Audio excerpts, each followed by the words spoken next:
became revenge. It awakened them.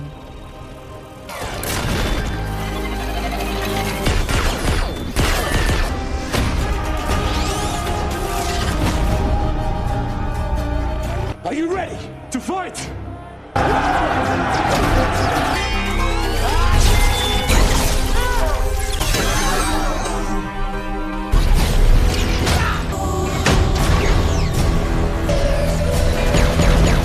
Halo Sobat Film, Mimin mau paten dulu ya. Jalan-jalan ke pagar alam. Jangan lupa beli pohon palem. Jika kamu ingin nonton film, langsung aja di Studio Visual Film. You were the champion. Kali ini kita akan membahas alur cerita film Rebel Moon Part 2, The Scargiver 2024. Langsung saja, jangan lama-lama.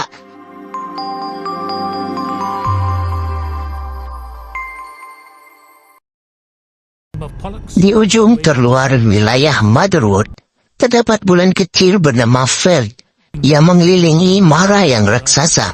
Di sana ada desa petani biasa yang menjalani hidup sederhana. Sampai bayangan kapal perang muncul di langit. Komandan pesawat Laksamana Noble menuntut lebih dari kemampuan warga Feld.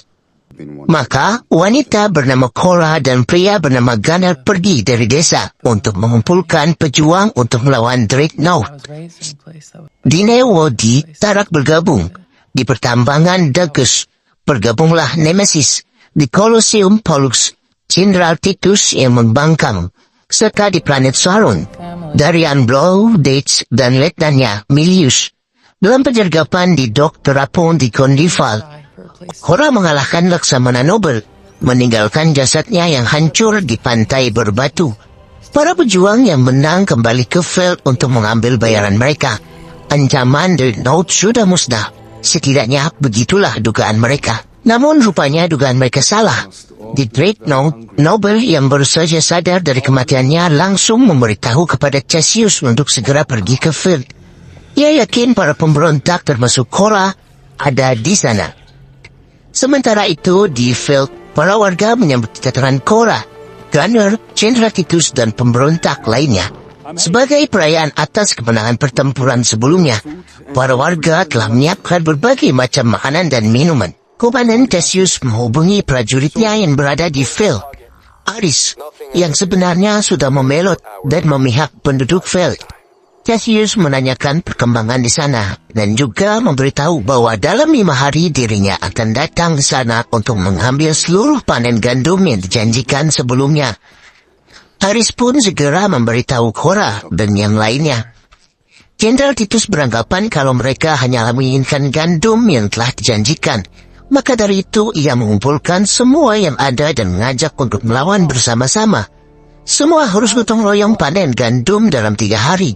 Jika itu berhasil dilakukan, gandum tersebut bisa dijadikan alat tukar dan bisa juga dijadikan perisai untuk setiap rumah. Malamnya, Cora menceritakan latar belakang pada Gunnar. Dulunya, Cora bertugas sebagai pengawal Putri Isa yang memiliki kekuatan luar biasa karena bisa menghidupkan kembali makhluk itu. Sampai tiba di waktu pengkhianatan itu terjadi, sang raja, ratu, dan Putri Isa telah dijebak oleh Belisarius yang di suatu tempat. Cora yang merupakan pengawal kerajaan diperintahkan menembak Putri Isa. Namun setelah melaksanakan tugasnya, Cora justru difitnah bahwa dialah yang membunuh seluruh keluarga kerajaan. Cora pun kabur sebelum ditangkap. Pagi harinya, semua warga mulai bekerja untuk panen gandum. Di sisi lain, Laksamana Noble yang baru saja pulih dari lukanya langsung mengambil alih komando. Ia sengaja tidak mau menghilangkan bekas luka tusukan di dadanya sebagai tanda bahwa dirinya yang akan membawa Cora ke Motherwood. Cora dan Jenderal Titus juga mengajarkan cara menggunakan senjata, membuat parit-parit perlindungan, dan membuat terowongan di bawah ladang gandum. Sementara itu, terlihat robot James selalu memantau aktivitas mereka dari jauh. Malamnya, saat minum bersama, mereka menceritakan kisahnya masing-masing. Mereka kemudian menemukan kembali pesawat Cora saat terdampar di Feld. Cora menerbangkan dan menyembunyikan pesawatnya di balik air terjun yang lokasinya tak jauh dari desa. Di tempat itu, Cora bertemu dengan robot James. James mengatakan kalau dirinya sangat menyesal karena dulunya tidak bisa menyelamatkan Putri Isa. Cora mengajak James untuk berperang bersama. Di waktu yang sama, pesawat Dreadnought sudah hampir sampai di desa. Jenderal Titus memerintahkan pasukannya untuk berada di posisinya masing-masing. Sedangkan Laksamana Noble dengan teknologinya mengetahui kalau setiap rumah warga dilindungi gandum. Wanita dan anak-anak juga telah terdeteksi di satu rumah. Noble berniat menyerangnya jika Titus beserta pemberontak yang lain berusaha melawan. Ratusan pasukan dilengkapi persenjataan canggih mulai dikeluarkan dari pesawat Dreadnought. Cora dan Gunner tidak menyangka kalau Noble masih hidup. Noble turun dari pesawatnya dan menyuruh Cora menyerah. Dia mengancam akan menghabisi wanita dan anak-anak yang berada di satu rumah. Cora mulai goyah, namun Gunner yang melihat pengaruh ucapan Noble langsung menembak lonceng yang menandakan penyerahan dimulai. Suasana menjadi kacau. Gunner membawa Cora menuju kapalnya di air terjun. Noble marah besar akan serangan itu. Ia masuk ke lorong bawah tanah dan menghabisi semua warga yang sedang berjuang di dalamnya. Dia kemudian masuk ke pesawatnya untuk kembali ke Dreadnought. Salah satu warga berusaha mengejar Noble, namun Noble berhasil menghabisinya. Kepergian itu langsung diikuti oleh Cora dan Gunner karena pesawat miliknya sama persis dengan pesawat musuh. Para pasukan yang berada di dalam juga mengira kalau pesawat itu juga bagian dari mereka. Gunner mengaktifkan bom asap seakan-akan pesawat mereka rusak hingga diprioritaskan untuk masuk lebih dulu. Sementara itu di permukaan, pasukan Motherwort yang mulai memasuki desa langsung diserang oleh Jenderal Titus, Tarak, Temesis, dan para pemberontak lainnya. Are you ready to fight and die?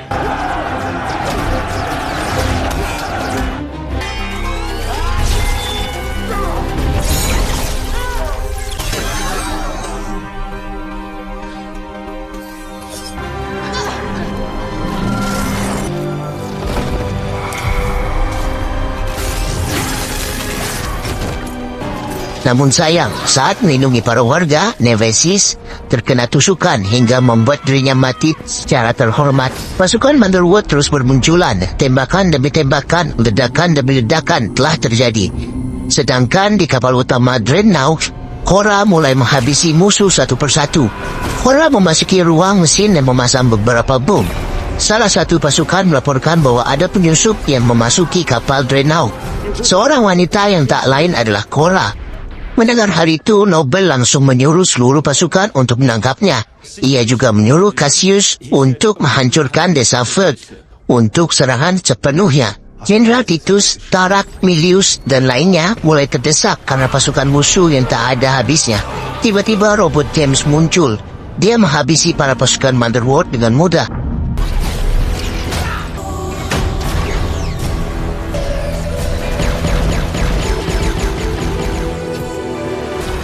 Bahkan dirinya juga berhasil meledakkan tank baja.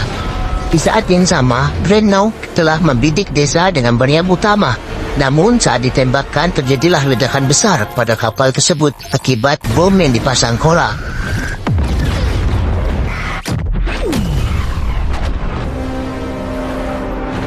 Cora melihat Noble dan langsung menyerangnya. Namun sayang, Gunner tertembak.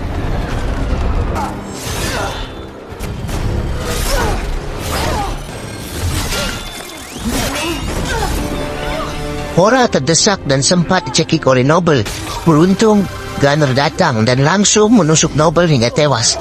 Dreadnought jatuh ke Feld. Cora dan Gunner berhasil melarikan diri dari Dreadnought dengan pesawat, namun Gunner yang terluka parah tewas di pelukan Cora.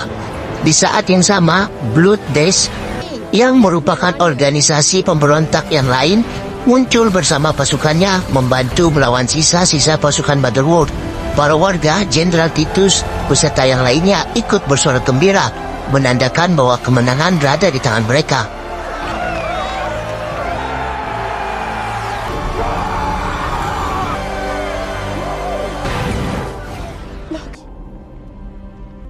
Setelah peperangan itu, mereka berkumpul untuk memberikan penghormatan pada para pejuang yang gugur.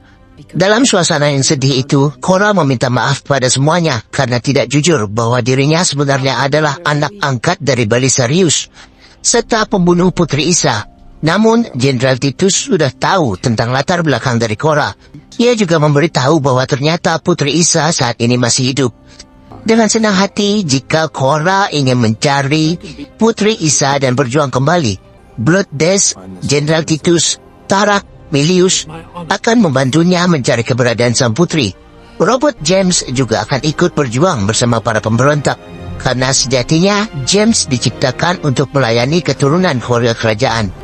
Itulah alur cerita dari film Rebel Moon Part 2 The Scar Giver 2024. Jangan lewatkan cerita seru lainnya dengan cara subscribe channel ini, like videonya, dan komen film apa lagi yang ingin kalian buat alur cerita filmnya. Selamat jumpa dan salam sejahtera.